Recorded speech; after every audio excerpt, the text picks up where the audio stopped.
Hello, welcome, नमस्कार, आदाब, सत श्री अकाल. कशा आहात तुम्ही? मजेत ना? बघा मित्रांनो, आपण शिकत आहोत चॅप्टर मेटॅलर्जी. आणि ह्या चॅप्टर मध्ये आपल्या कालच्या लेक्चरला आपण काय बघितलं? आपण बघितलं एक्स्ट्रॅक्शन ऑफ मेटल हा पार्ट. एक्स्ट्रॅक्शन ऑफ मेटल मध्ये extraction of highly reactive metals आपलं झालं होतं आणि आपण एक्स्ट्रॅक्शन ऑफ ॲल्युमिनियमला सुरुवात केली होती. आजचा आपलं पूर्ण रिव्हिजन आणि पूर्ण फोकस हा एक्स्ट्रॅक्शन ऑफ ॲल्युमिनियम वरती असणार आहे. त्यामुळे extraction of highly reactive metals मध्ये काय झालं हे ऑलरेडी आपलं झालंय, रिव्हिजन पण झालेलं आहे. आपण आज रिव्हिजन प्लस काय आहे एक्झॅक्टली एक्स्ट्रॅक्शन ऑफ ॲल्युमिनियम हे बघणार आहोत. कालच्या लेक्चरला आपण काय बघितलं ते रिवाइज करून घेऊ. एक्स्ट्रॅक्शन ऑफ ॲल्युमिनियम मध्ये आपण बघितलं ॲल्युमिनियमचा सिम्बॉल Al आहे, ॲटॉमिक नंबर 13 आहे, इलेक्ट्रॉनिक कॉन्फिगरेशन 283 आहे, आउटर मोस्ट शेल मध्ये 3 इलेक्ट्रॉन आहे, त्याची व्हॅलन्सी 3 आहे आणि हा कलर जो आहे ॲल्युमिनियमचा तो आहे सिल्वरी व्हाईट. त्यानंतर ॲल्युमिनियमचा जो मुख्य ओअर आहे ज्याच्यामध्ये आपण त्याला एक्स्ट्रॅक्ट करणार आहे ज्याच्यातून तो म्हणजेच बॉक्साइट. बॉक्साइटचा फॉर्म्युला काय आहे? Al2O3.NH2O. NH2O हे वॉटर ऑफ क्रिस्टलायझेशन आहे. ठीक आहे. त्याच्यानंतर ह्या बॉक्साइट मध्ये 30 to 70% ॲल्युमिनियम म्हणजेच ॲल्युमिनियमचं प्रमाण असतं आणि उरलेली इम्प्युरिटी असते. रिमेंबर दॅट ॲल्युमिनियम हा थर्ड मोस्ट अबंडंट एलिमेंट आहे आफ्टर ऑक्सिजन आणि सिलिकॉन नंतर. ठीक आहे. तिसरा महत्वाचा आणि मुख्य सापडणारा एलिमेंट म्हणून तो ओळखला जातो. त्यानंतर त्याच्यामध्ये इम्प्युरिटीज कोणकोणत्या असतात? Silica SiO2, ferric oxide Fe2O3 आणि टिटॅनियम ऑक्साइड TiO2 हे त्याच्यातल्या मुख्य इम्प्युरिटीज आहेत. मग पहिली प्रोसेस म्हणजेच काय तर concentration of bauxite is the first step in the extraction of aluminium. What is actually we are doing in concentration of bauxite? The ore that is been taken grinding by the ball mill. Ball mill मधून जो काढलेला or आहे त्याला चांगलं crush करून घेणार आपण. त्यानंतर आपण याच्यासाठी वापरणार आहे लिचिंग प्रोसेस. लिचिंग मागच्या लेक्चरला आपण झालं होतं. लिचिंग या प्रोसेस मध्ये आपण काय करतो त्या ओरला सोक करत असतो एका पर्टिक्युलर सोल्युशन मध्ये है ना, आणि मग त्याला एक्स्ट्रॅक्ट करत असतो. ठीक आहे. लिचिंग प्रोसेस आपण वापरणार आहे. पण या लिचिंग प्रोसेस साठी 2 ऑप्शन आपल्याकडे अवेलेबल आहे. 2 सायंटिस्टनी याच्यावरती काम केलं होतं. एक होती बेअर्स प्रोसेस आणि दुसरी होती हाल्स प्रोसेस. बेअर प्रोसेस मध्ये लिचिंग सॉल्व्हंट जे आहे, लिचिंग सोल्युशन जे आहे ते वापरलं गेलं NaOH. काय वापरलं गेलं? NaOH. तर हाल्स प्रोसेस मध्ये ते वापरलं गेलं सोडियम कार्बोनेट, सोडियम हायड्रॉक्साइड म्हणजे NaOH. कोणत्या प्रोसेस मध्ये? बेअर्स मध्ये. आणि हॉल्स प्रोसेस मध्ये वापरलं गेलं सोडियम कार्बोनेट Na2CO3. काय प्रोसेस आहे बघू आपण. ह्या बेअर्स प्रोसेस मध्ये जो आपण ओव्हर काढला त्याला बॉल मिल मधून क्रश करून घेतलं आणि त्यानंतर आपण त्याला एका डायजेस्टर टँक मध्ये NaOH सोबत ट्रीट केलं. NaOH सोल्युशन घेतलं, त्याच्यामध्ये आपला क्रश केलेला ॲल्युमिनियम टाकला आणि त्याला हीट केलं. किती? 140 to 150 डिग्री सेल्सिअस, 140 ते 150 डिग्री सेल्सिअसला. किती तास? 2 ते 8 तास अंडर प्रेशर. आणि मग झालं काय तर आपला हा जो बॉक्साइट ओव्हर आहे हा बॉक्साइट ओव्हर मधला सोडियम ॲल्युमिनेट मध्ये कन्वर्ट झाला. म्हणजे याच्यामधला जो Al2O3 आहे हा डिझॉल्व्ह होऊन गेला. कशाशी केमिकल रिएक्शन केली त्याने? NaOH आणि त्याच्यामध्ये डिझॉल्व्ह होऊन गेला. NaOH सोल्युशन मध्ये हा डिझॉल्व्ह झाला आणि त्याचा बनवला sodium aluminate NaAlO2, twice of NaAlO2 plus water molecule. मग दुसऱ्या स्टेप मध्ये या NaAlO2 मध्ये आपण काय करतो? ह्या हॉट कंडिशनला 6 ते 8 तास पूर्ण ह्या रिएक्शनला उकळवून झाल्यानंतर 140 ते 150 डिग्रीला आपण काय करणार आहे? याचं फिल्ट्रेशन करणार आहे. कारण ह्या डिग्री टेम्परेचरला फक्त हा जो ॲल्युमिना आहे म्हणजे आपला जो Al2O3 आहे हा डिझॉल्व्ह झाला, रिएक्ट झाला NaOH सोबत आणि तो सोडियम ॲल्युमिनेट मध्ये कन्वर्ट झाला. ह्या कंडिशनला ज्या इम्प्युरिटीज आहे म्हणजेच फेरिक ऑक्साइड Fe2O3 आणि टिटॅनियम ऑक्साइड TiO2 ह्या डिझॉल्व्ह झाल्या नाही, त्या तशाच राहिल्या. मग आपण एवढ्या हॉट कंडिशनला याचं फिल्ट्रेशन मारणार. फिल्ट्रेशन केलं की जे खाली आलं फिल्ट्रेट मध्ये काय आलं, अल्युमिनेट, सोडियम अल्युमिनेट. या सोडियम अल्युमिनेट मध्ये आपण पाणी टाकलं, कोल्ड वॉटर है ना. कोल्ड वॉटर टाकलं, याचं जे टेम्परेचर होतं 140 150 आता डिक्रीज केलं आपण 50 डिग्री सेल्सिअस पर्यंत आणलं, 50 डिग्री पर्यंत पाणी टाकून. पाणी टाकल्यानंतर काय झालं माहिती का, याची अल्युमिनियम हायड्रॉक्साईडची पीपीटी तयार झाली, प्रेसिपिटेट पीपीटी तयार झाली अल्युमिनियम हायड्रॉक्साईडची. प्लस NaOH हा आपला काय झाला, ऍक्वियस सोल्युशन मध्ये तयार झाला. म्हणजे जे काही फिल्ट्रेट आलं खाली त्याच्यामध्ये पाणी टाकल्यानंतर हे ऍक्वियस NaOH तयार झालं, बेसिक कंडिशन अल्कलाइन, आणि आपला अल्युमिनियम हायड्रॉक्साईडची पीपीटी तयार झाली. दुसरीकडे अल्युमिनियम हायड्रॉक्साईड पर्यंत येण्यासाठी आपल्याकडे दुसरी प्रोसेस पण आहे, सेकंड मेथड पण आहे. कोणती, halls process. Instead of sodium hydroxide या हॉल्सने काय केलं, या हॉलने तर याने Na2CO3 सोडियम कार्बोनेट वापरला. मग काय केलं, पुन्हा तेच ओव्हर जो घेतला आपण त्याला क्रश करून घेतलं, ग्राइंड करून घेतलं, त्याच्यानंतर सोडियम कार्बोनेटच्या सोल्युशन मध्ये याला टाकलं. तीच प्रोसेस, हिट केलं 2 ते 8 तास, आणि त्याच्यानंतर याला काय केलं, फिल्टर केलं. जेव्हा सोडियम कार्बोनेट येतो या अल्युमिना सोबत म्हणजे बॉक्साईड सोबत रिॲक्ट होतो, तेव्हा त्याचं सोडियम अल्युमिनेट मध्ये कन्व्हर्जन होतं. म्हणजे पुन्हा तेच बघा, सोडियम अल्युमिनेट, सोडियम अल्युमिनेट, फक्त बाय प्रोडक्ट चेंज होतो. इथं वॉटर तयार होतो, इथं वॉटर पण होतं तयार. Beside that carbon dioxide is liberated during the reaction. CO2 gas बाहेर पडतो, कारण इथं सोडियम कार्बोनेट वापरलेला आहे. मग हा CO2 गॅस लिबरेट होतो. मग पुन्हा तेच की फिल्टर केल्यानंतर इम्प्युरिटी अनडिझॉल्व्ड राहतील. ही जी इम्प्युरिटी आहे फेरिक ऑक्साईड आणि टिटॅनियम ऑक्साईडची, ही तशीच राहणार. मग आपण याला काय करणार, फिल्ट्रेट केल्यानंतर ती वरती आहे सॉलिड तशीच राहणार, तिला काढून टाकणार. जे फिल्ट्रेट येईल खाली हे ना, त्या फिल्ट्रेट मध्ये आपल्याला हा मिळेल सोडियम अल्युमिनेट. मग या सोडियम अल्युमिनेटला आपण काय करणार, पुन्हा पाणी टाकणार, वॉटर मॉलिक्युल्स. CO2 ऑलरेडी आहे रिएक्शन मध्ये, काय होईल याचं, अल्युमिनियम हायड्रॉक्साईड AlOH3. पुन्हा एकदा हाच तयार झाला. आणि बघा Na2CO3 जो टाकला होता तो पुन्हा ऍक्वियस सोल्युशन मध्ये तयार झाला. म्हणजे मी कालच्या लेक्चरला बोललो की बेअर प्रोसेस मध्ये जो NaOH आपण सुरुवातीला टाकला तो ऍक्वियस सोल्युशन मध्ये पुन्हा सेकंड स्टेपला रिटेन होतो, पुन्हा भेटतो आपल्याला. आणि सोडियम कार्बोनेटचं जे सोल्युशन इनिशियल आपण घेतलं होतं तेच ऍक्वियस सोडियम कार्बोनेटचं सोल्युशन पुन्हा रिगेन होतं. आपल्याला कन्व्हर्जन करायचंय बॉक्साईडचं अल्युमिनियम हायड्रॉक्साईड मध्ये, बॉक्साईडचं अल्युमिनियम हायड्रॉक्साईड, बॉक्साईडचं अल्युमिनियम हायड्रॉक्साईड. मग आता दोन्ही पद्धतीनं आपण येऊन पोहोचलो कुठपर्यंत, अल्युमिनियम हायड्रॉक्साईड पर्यंत. आता अल्युमिनियम हायड्रॉक्साईडला हे जे आहे, ही जी पीपीटी आपल्याला भेटणार आहे, हा जो प्रेसिपिटेट भेटणार आहे नाही ना, काय म्हणतात ना, गडद असा घट्ट, याला चांगलं वॉश करायचं पाण्याने. जेवढं पाणी तुम्हाला टाकताय जितकं जास्त तेवढ्याने वॉश करायचं. हा विरघळत नाही, काहीच नाही. उलट जितकं तुम्ही पाणी टाकलं याचे जेवढे आयन आयसोलेट व्हायचे तेवढे मॅक्झिमम होतील. आणि जे काही त्यातले ट्रेसेस आहे या सोल्युशनचे, जसं सोडियम कार्बोनेटचे, ते पण निघून जातील. याला काय करायचं, पाण्याने म्हणजे फिल्टर करायचं याला. ही जी पीपीटी आहे घट्ट, ती काय होईल, लगदा बनवून तयार होईल. आणि सगळ्याच्या सगळं फिल्ट्रेट मध्ये कोण येईल खाली, आता Na2CO3, ऍक्वियस Na2CO3, याच्यामध्ये ऍक्वियस NaOH, जर तुम्ही या मेथडने चालले तर. मग हे निघून गेलं, आपल्याला सॉलिड जी पीपीटी मिळाली. आता फिल्टर केल्यानंतर लगदा बनेल त्याचा घट्ट, त्याला पाण्याने वॉश करायचं जितकं जास्त होईल तितकं. म्हणजे तो काय होईल, लगदा प्युअर होईल. त्यातून सगळेच्या सगळे या ऍक्वियस NaOH आणि सोडियम कार्बोनेटचे ट्रेसेस निघून जातील. आता हे झालेली जी पीपीटी आहे, जी तुम्ही फिल्टर केली, या लगदाला ड्राय करायचं. आणि ड्राय केलं म्हणजे मॉइश्चर उडवून टाकलं याच्यातलं तुम्ही जेवढे वॉटर कंटेंट आहे. ड्राय केल्यानंतर याला कॅल्सिनेशन प्रोसेस साठी घ्यायचं. कॅल्सिनेशन म्हणजे माहिती काय असतं, सिम्पली याला हीट करायचं. याला हीट करायचं किती डिग्रीला, 1000 डिग्री सेल्सिअसला. याला कॅल्सिनेशन असं म्हणतात. एक असतं रोस्टिंग, एक असतं कॅल्सिनेशन. आपण पुढे कधीतरी येणारच आहे तुम्हाला. रोस्टिंग म्हणजे भाजणे आणि कॅल्सिनेशन म्हणजे निस्तापन.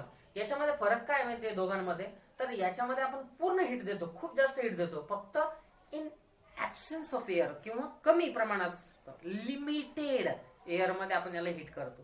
म्हणजे थोडक्यात ऑक्सिजनचं प्रमाण लिमिटेड हवं. मग आपण याला हीट करायचं. वॉश केली पीपीटी, ड्राय केली आणि नंतर त्याला काय केलं, हीट केलं. या अल्युमिनियम हायड्रॉक्साईडला हीट केल्यानंतर त्यामध्ये जे वॉटर कंटेंट आहे ते सगळेच्या सगळे इव्हॅपोरेट झाले. थ्राइस ऑफ H2O बाहेर पडला आणि जो आपल्याला भेटला घटक त्या पीपीटीला इग्नाइट केल्यानंतर, कॅल्सिनेट केल्यानंतर किती डिग्रीला माहितीये? 1000 डिग्री, 1000 डिग्रीला आपण त्याला काय केलं? हीट केलं, कॅल्सिनेट केलं आणि आपल्याला मिळाला ॲल्युमिना. काय मिळालं? ॲल्युमिना. ही होती आपली कॉन्सन्ट्रेशन ऑफ बॉक्साईटची प्रोसेस, जी आपण लास्ट लेक्चरला कंप्लीट केली होती. आलं लक्षामध्ये? पेज नंबर 104 वरचा थोडासा भाग आपला बाकी होता आणि 103 वरचा पहिला पॅरा, दुसरा पॅरा आपण कंप्लीट केला होता. तर आपण पुढे वळूयात. जिथं आपण थांबलो होतो ॲल्युमिनियम हायड्रॉक्साईड पर्यंत, तिथून आपण पुन्हा चालू करूयात. बघा, मी रिपीट करतो. aqueous sodium aluminate is diluted by putting the water and cool up to 50 degrees Celsius. This results precipitation of aluminum hydroxide NaAlO2 plus twice of H2O. It will gives NaOH plus AlOH thrice. इथपर्यंत आपण आलो बघा. AlOH thrice पर्यंत. Aluminum hydroxide. In Hall's process पुस्तकात कशी दिलेली? Bears process आपली कालच्याच लेक्चरला झाली. आज मी दोन्ही तुम्हाला एक्सप्लेन पण केल्या. पुन्हा एकदा आपण पुस्तकात कसं दिलेले त्याने एकदा जाऊयात रूटने.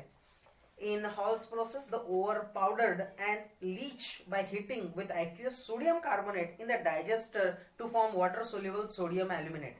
Then insoluble impurities are filtered out. The filtrate is warmed and neutralized by passing carbon dioxide gas through it.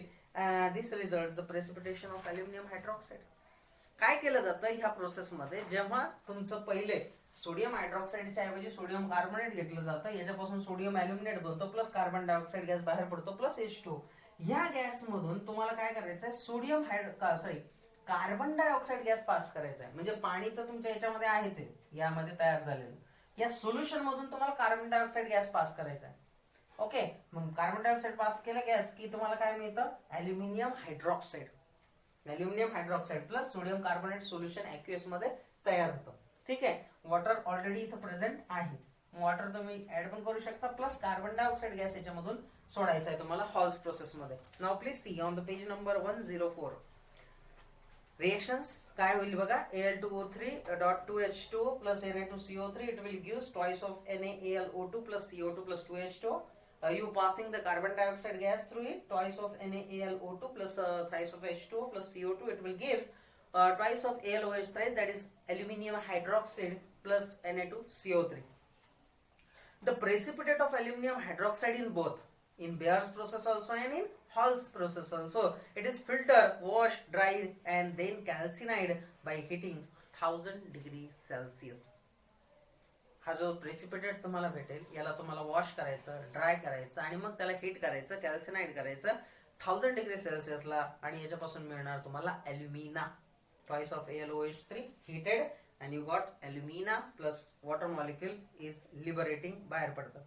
Second step जी आजच्या लेक्चरला आपल्याला बघायची ती म्हणजे इलेक्ट्रोलिटिक रिडक्शन ऑफ ॲल्युमिना. पहिली स्टेप काय होती आपली? Concentration of बॉक्साईड. त्याच्यामध्ये दोन्ही मेथड आपण बघितल्या, बेअर्स प्रोसेस आणि हॉल्स प्रोसेस. आता आपण दुसरी स्टेप बघणार आहोत. जो ॲल्युमिना आपल्याला भेटला हा Al2O3, याला आपल्याला आता रेड्यूस करायचं आहे, इलेक्ट्रोलिटिक रिडक्शन करायचं आहे याचं. ठीक आहे. मग इलेक्ट्रोलिटिक रिडक्शन करणार आपण तर कसं? Please see in your book. In this method, electrolysis is molten mixture of alumina. Melting point is greater than 2000 degrees Celsius is done in a steel tank. The tank has a graphite lining on the inner side. This lining does work of cathode. A set of graphite rod is dipped in the molten electrolyte, works as anode. Cryolite Na3Al(F6) and fluorospar CaF2 are the added in the mixture to lower the melting points up to 1000 degrees Celsius. B. Aluminium deposited on the cathode by passing the electric current. Molten aluminium being heavier than electrolyte, it is collected at the bottom of the tank and it is taken out from there from time to time. Oxygen gas is liberated at the anode. At the electrode, the reactions are shown below. Cathode वरती घडून येणारे reduction आणि anode वरती घडून येणारे oxidation. चला समजून घेऊया नक्की होतं काय या इलेक्ट्रोलिटिक रिडक्शन मध्ये. डायग्राम दिलेली तुम्हाला पेज नंबर 104 वरती आणि या डायग्राम मध्ये काय दिलेले ते जरा काळजीपूर्वक बघा. Please see. He steel tank आहे. हा जो अल्युमिना आपल्याला भेटला आहे पहिल्या रिएक्शन मध्ये, म्हणजे पहिल्या स्टेप मध्ये कॉन्सन्ट्रेशन ऑफ बॉक्साइट मध्ये, या अल्युमिनाला आपल्याला ह्या स्टील टँक मध्ये घ्यायचंय. या स्टील टँकला आतून अस्तर आहे. कशाचं अस्तर आहे? तर ग्राफाईटचं अस्तर. हे बघा ब्लॅक कलरची लाईन दिसते तुम्हाला, हे ग्राफाईटचं अस्तर आहे. ग्राफाईटचं जे हे अस्तर आहे हा एक कॅथोड म्हणून काम करतं. काय म्हणून काम करतं? कॅथोड. आणि कॅथोड वरती कोणता चार्ज असतो? निगेटिव्ह. तर ह्यामध्ये काही रॉड डीप केलेले, हे सुद्धा ग्राफाईटचेच रॉड आहे. ग्राफाईटचं अस्तर, graphite is an allotrope of carbon, हा कॅथोड म्हणून यूज होतो अस्तर मध्ये. आणि ग्राफाईटचे हे जे रॉड आहे हे ॲनोड म्हणून यूज होतं. ॲनोड म्हणून म्हणजे हे झाले पॉझिटिव्हली चार्ज आणि हा लाइनिंग झालं निगेटिव्हली चार्ज. याच्यामध्ये टाकला आपण अल्युमिना. सेटअप कम्प्लीट केला, बॅटरी जोडली आणि आपण याच्यातून काय केलं? इलेक्ट्रिक करंट पास केला. ह्या अल्युमिना मधून जेव्हा आपण इलेक्ट्रिक करंट पास करतो, अल्युमिनाचा जो मेल्टिंग पॉइंट आहे, वितळ बिंदू आहे, तो आहे 2000 डिग्री सेल्सिअस पेक्षा जास्त. 2000 डिग्री सेल्सिअस पेक्षा जास्तला हिट करणं हे योग्य नाही किंवा हे खूप हजार्डस आहे, याला खूप एनर्जी लागू शकते. मग आपण आपली एनर्जी वाचवण्यासाठी, रिएक्शनचं एवढं टेम्परेचर न नेण्यासाठी, त्याला कमी करण्यासाठी आपण त्यामध्ये कॅटलिस्ट टाकतो. कॅटलिस्ट कोण टाकतो? क्रिओलाइट. क्रायोलाइट पण म्हणतात, क्रिओलाइट. किती? Na3Al(F6) हा त्याचा फॉर्म्युला आहे, क्रिओलाइट. आणि दुसरा तो म्हणजे फ्लोरोस्पार. अगेन CaF2, इसको बोलते फ्लोरोस्पार. क्रिओलाइट आणि फ्लोरोस्पार हे त्याच्यामध्ये कॅटलिस्ट टाकले जातात, जे रिड्यूस करतात मेल्टिंग पॉइंट 1000 डिग्री पर्यंत. म्हणजे 2000 डिग्रीला जी रिएक्शन होणार होती आपली, ती आता 1000 डिग्रीलाच होणार आहे. कशामुळे? हे कॅटलिस्ट टाकल्यामुळे. त्याच्यामुळे हे इम्पॉर्टंट आहे, हे त्याच्यामध्ये टाकले जातात. जेव्हा इलेक्ट्रिक करंट पास होतो तेव्हा हे जे टाकलेलं तुमचं अल्युमिना आहे हे मोल्ट व्हायला चालू होतं. मेल्ट झाल्यानंतर अल्युमिनियम जो आहे तो हेवियर आहे, जड आहे. आणि म्हणून मेल्टेड अल्युमिनियम हा तळाशी जमा होतो, बॉटमला. कुठं? बॉटमला. म्हणजे बघा इथं कॅथोडची लाइनिंग आहे, त्याच्यामध्ये तो जमा होतो खाली बॉटमला. आणि इथून आपण काय करू शकतो? त्याला टाइम टू टाइम काढून घेऊ शकतो. टाइम टू टाइम काढून घेऊ शकतो. आलं लक्षामध्ये? मग आता हे झालं अल्युमिनियम डिपॉझिटचं, जो की झाला कॅथोड वरती. यामध्ये रॉड मध्ये होतं काय? तर जिथून गॅस बाहेर पडतो ऑक्सिजन, आणि ऑक्सिजन हा गॅस या ग्राफाईट रॉडला लागतो. हे जे ॲनोड वाले ना, पॉझिटिव्ह चार्ज वाले ॲनोड, तिथं ऑक्सिजन गॅस लिबरेट होतो. म्हणून हे ऑक्सिजन गॅसची रिएक्शन होते कार्बन सोबत, म्हणजे ग्राफाईट रॉड सोबत, C+O2 CO2. आणि म्हणून हे रॉड लवकरात लवकर खराब होत असतात. मग यांना आपल्याला काय करावं लागतं? थोडा वेळ झाला की, म्हणजे काही ड्युरेशन झाल्यानंतर यांना चेंज करावं लागतं हे ग्राफाईटचे रॉड. कॅथोड आणि ॲनोड वरती कोणती रिएक्शन घडून येते? चला बघूयात. त्याच पेज वरती आपल्याला दिलेले. Please see which reactions are occurring on cathode and anode. On cathode aluminium 3+ plus 3 electron. आता बघा इथे इलेक्ट्रॉन घेतोय अल्युमिनियम. Al3+ म्हणजे it having deficiency of 3 electron. 3 इलेक्ट्रॉनची इथं कमतरता आहे. मग हा 3 इलेक्ट्रॉन घेतो. बघा 3 electron accepted and the reaction is called reduction, because already we know that the gain of electron is called reduction. So 3 electron घेतो म्हणून रिडक्शन होतं आणि हा अल्युमिनियम मेटल कन्वर्ट होतो बघा, जो की सेटल डाऊन होतो, मेल्ट होऊन. कुठं? बॉटमला. आणि त्याला आपण खालून काढून घेऊ शकतो. दुसरं, ॲनोड वरती काय रिएक्शन घडून येते? अल्युमिना मध्ये ट्वाइस ऑफ O2-, बघा हा ऑक्सिजन आहे, त्याच्यावरती 2- चार्ज आहे, म्हणजे एक्स्ट्रा इलेक्ट्रॉन आहे त्याच्यावरती. For stabilisation purpose it gives away 2 electron. हा 2 इलेक्ट्रॉन देतो. मग एक ऑक्सिजन जर 2 इलेक्ट्रॉन देत असेल तर इथं बघा 2 ऑक्सिजनचे ऍटम आहे, म्हणजे बेदुने 4 इलेक्ट्रॉन तो देतो. सी हिअर O2 मॉलिक्यूल तयार होतो 2 ऑक्सिजन पासून. O2 stabilise O2 molecule by giving, देणं. किती इलेक्ट्रॉन देऊन? 4 इलेक्ट्रॉन्स. 4 इलेक्ट्रॉन देतो. मग 4 इलेक्ट्रॉन देतो म्हणजे तिथं काय होतं? Oxidation. Lose of electron is called oxidation. थोडक्यात काय समजून घ्या, कॅथोड वरती घडून येतं रिडक्शन आणि ॲनोड वरती घडून येतं ऑक्सिडेशन. कॅथोड वरती अल्युमिनियम मेटल जमा होतं आणि ॲनोड वरती ऑक्सिजन गॅस लिबरेट होतो. त्यामुळे हा जो आपला ॲनोड आहे, जो की कार्बन पासून बनलेला आहे, कार्बनचे ऑक्सिजन सोबत रिएक्शन होते आणि CO2 गॅस लिबरेट होतो. म्हणजे काय होतं? हे कुरतडल्यासारखे होतात. हे जे डीप केलेले इलेक्ट्रोड आहे ना, हे इथं दाखवले तुम्हाला, हे कुरतडल्यासारखे होतात, नाहीसे होत चालतात, कमी कमी होत चालतात ते. आणि म्हणून यांना वारंवार बदलायची गरज पडते. एक सेंटेन्स खाली दिलेलं आहे, the electrode reactions are shown below. बोर्डवरती आपण त्या घेतल्या.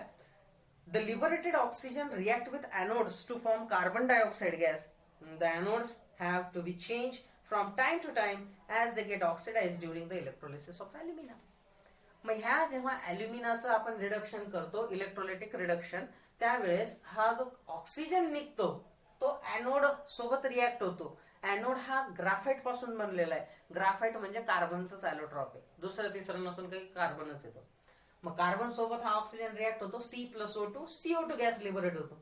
आणि म्हणून हा जो ऍनोडचे रॉड आहे डिप केलेले, हे वारंवार बदलावे लागतात आपल्याला, है ना. काही पर्टिक्युलर ड्युरेशन नंतर यांना चेंज करावं लागतं. तर ही होती पूर्णची पूर्ण प्रोसेस एक्सट्रॅक्शन ऑफ ॲल्युमिनियमची. ठीक आहे, ह्या लेक्चरला आपण इथं थांबूयात आणि पुढच्या लेक्चरला आपण पुढच्या एक्सट्रॅक्शन ऑफ मॉडरेटली रिएक्टिव्ह मेटलचं एक्सट्रॅक्शन घेऊयात.